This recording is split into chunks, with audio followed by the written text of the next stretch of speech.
আরজি করের নৃশংস ঘটনার প্রতিবাদে এবার রাস্তায় নামল পশ্চিম বর্ধমান তৃণমূল কংগ্রেস। রবিবার সকালে দুর্গাপুরের সিধু কানু স্টেডিয়াম থেকে মিছিল শুরু হয় এবং আসানসোল দুর্গাপুর উন্নয়ন পরিষদের সামনে মিছিল শেষ হয়।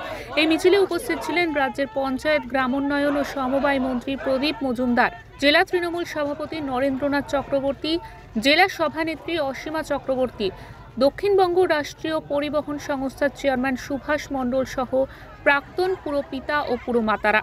জেলা সভাপতি নরেন্দ্রনাথ চক্রবর্তী বলেন, আরজি করের দোষীদের আমরা ফাঁসি চাই।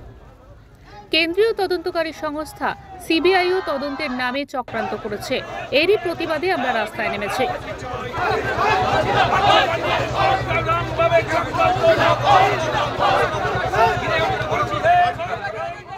পশ্চিমবাংলায় যারা অরাজকতা সৃষ্টি করছে আর যারা ধর্ষণকারীকে ভাবছে আন্দোলন করে আটকে রাখবে, সেই সিবিআইয়ের বিরুদ্ধে আমরা আমাদের দলের থেকে ইতিমধ্যেই আমাদের লয়ার সেল সিবিআই দপ্তর ঘেরাও করেছিল।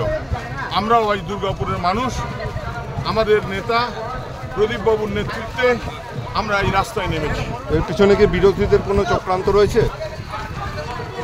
দেখুন, আমরা সমস্ত বিরোধী দলকে স্বাগত জানাই, কিন্তু যদি কেউ অন্যভাবে ভেবে থাকে যে দুর্গাপুরের দখল নেবে, কেউ যদি ভেবে থাকে যে তৃণমূল কংগ্রেস দিকে বরাহনন্দন বলে তারা নিজেদের টিআরপি বাড়াবে, তাদের বলি যে দুর্গাপুরের মানুষ এটা মেনে নেবে না।